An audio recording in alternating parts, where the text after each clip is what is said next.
Hai, hello, salam sejahtera Malaysia. Selamat datang ke channel Fels Lifestyle. Terima kasih kerana terus setia dan terus bersama di dalam channel ini. Saudara-saudara, tuan-tuan dan perempuan yang saya amat hormati. Ada satu komen yang saya terima. Ini lebih kepada gesaan ataupun mungkin lebih kepada cadangan untuk gabungan Barisan Nasional keluar daripada kerajaan. Saya tidak pasti kalau ada isu yang terlalu besar sehingga ada ahli parlimen BN ataupun BN satu blok akan keluar daripada kerajaan sebelum pilihan raya seterusnya ataupun selepas ini. Antara komen yang saya terima, pilihan raya akan datang, BN harus keluar kerajaan. Menurut salah satu viewers ataupun mungkin subscriber di dalam channel ini. Menurut komen ini adalah satu pandangan mungkin ataupun lebih kepada cadangan. Dan pertama, saya ingin komen. Saya ingin komen lah. Saya sendiri pun akan menimbulkan persoalan. Kalau BN keluar kerajaan hari ini, sebelum pilihan raya umum ke-16, ataupun mana-mana pilihan raya akan datang. Tapi kita fokus kepada pilihan raya umum ke-16. Kalau BN keluar kerajaan, adakah itu akan memberi kelebihan kepada BN? Ataupun sebaliknya memberikan impak yang buruk? Seperti yang kita tahu pada PRU15, BN hanya mendapat 30 kerusi lebih kalau saya tak silap. Dan akhirnya bersama-sama dengan PH dan ahli parlimen yang lain membentuk kerajaan demi kestabilan politik. Jadi bercakap tentang ini, pilihan raya akan datang, BN harus keluar kerajaan. Adakah ini juga akan mengganggu gugat Anwar Ibrahim sebagai PM hari ini? Let's say lah, tiba-tiba BN keluar daripada kerajaan. Adakah Anwar Ibrahim akan tumbang? Adakah Anwar Ibrahim akan letak jawatan? Itu yang menjadi persoalannya. Adakah BN ini cukup kuat untuk menjadi kingmaker pada hari ini di dalam kancah politik yang semakin hari semakin panas ini. Namun saudara-saudara, kenapa nak keluar kerajaan kan? Sedangkan kita dapat lihat kestabilannya hari ini. Kalau betul-betul nak keluar kerajaan kah? Betul-betul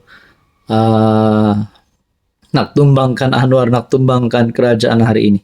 Tunggulah pilihan raya umum ke-16. Barulah gentleman. Bukan dengan cara lompat parti, bukan dengan cara tarik sokongan. Nah, ini hanyalah komen daripada salah satu subscriber ataupun viewers di dalam channel ini. Tuan-tuan dan puan, apa pula komen Anda? Hello semua, salam sejahtera Malaysia. Selamat datang ke channel Fels Lifestyle. Terima kasih kerana terus setia dan terus bersama di dalam channel ini. Tuan-tuan dan puan yang saya amat hormati, sudah pasti yang menonton video ini ataupun yang di luar sana mungkin penyokong kepada bosku Najib Razak.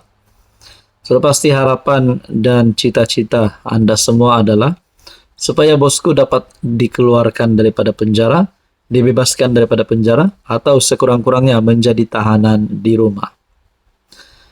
Bercakap tentang ini, sebelum ini kita sudah pernah mendengar berkaitan dengan isu titah edendum. Terkini saudara-saudara, apa yang saya boleh sampaikan berkaitan dengan titah edendum, Mahkamah Persekutuan izin AG buat rayuan. Mahkamah Persekutuan di Putrajaya membenarkan permohonan Peguam Negara AG untuk merayu berkaitan kewujudan dokumen tambahan dalam kes membabitkan bekas Perdana Menteri Najib Razak. Panel 3 hakim diketuai Hakim Besar Malaya, Hasna Muhammad Hashim, dalam keputusan sebulat suara berkata, persoalan-persoalan yang dikemukakan oleh AG memenuhi syarat ambang untuk kebenaran diberikan mengikut Seksyen 96 Akta Mahkamah Kehakiman 1964. Mahkamah Persekutuan kemudian menetapkan 2 hari bermula 1 Julai ini untuk mendengar rayuan AG berhubung dokumen tambahan Najib. Hasna bersidang bersama Hakim Mahkamah Persekutuan Zabaria Muhammad Yusof dan Hanipa Farikula EJ selaku pemohon telah memfailkan permohonan kebenaran untuk merayu terhadap keputusan mahkamah rayuan.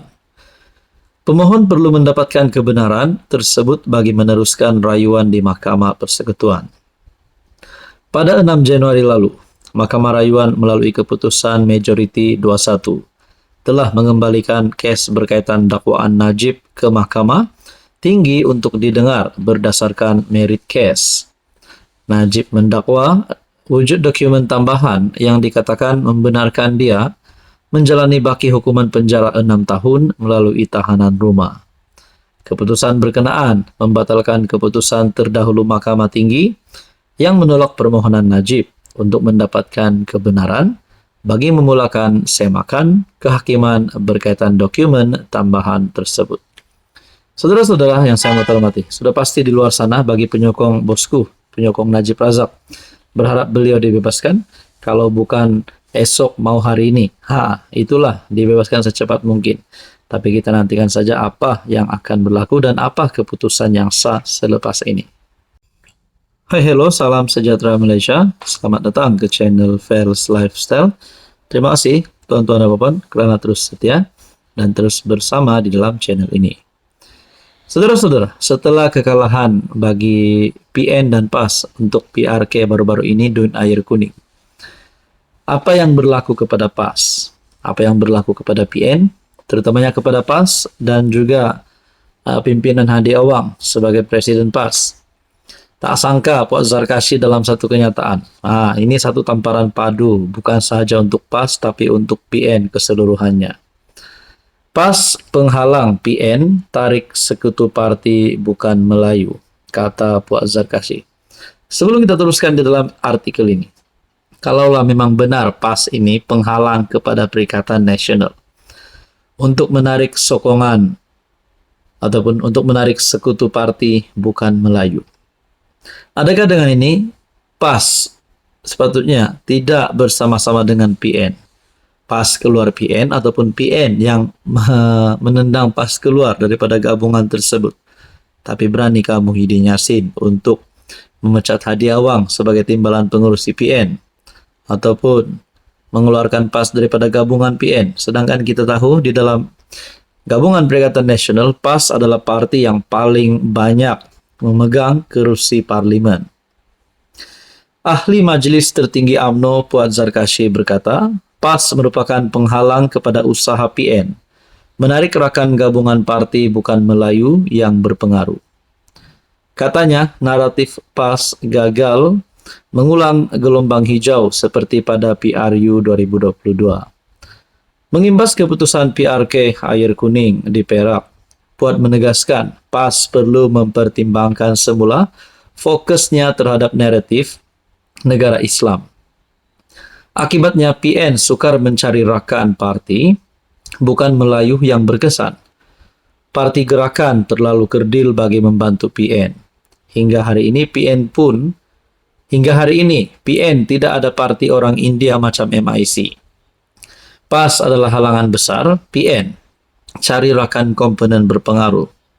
Oleh itu PAS perlu bawa slogan baru yang lebih universal, katanya, tanpa menyebut sekutu PN. Parti Rakyat India Malaysia MIPP yang merupakan parti serpihan India MIC. Puan menekankan kerjayaan UMNO dalam PRK Nenggiri, Mahkota dan Air Kuning sebagai mesej jelas kepada PN bahawa percubaan untuk membentuk kerajaan pintu belakang adalah sia-sia. Jangan bermimpi mahu menubuh kerajaan tebuk atap. Semangat orang UMNO kental, tidak akan ada ahli parlimen BN yang akan pusing, tegasnya. Puan juga menyatakan bahawa kerajaan perpaduan sekarang telah pun mengatasi tempo pemerintahan sebelum ini.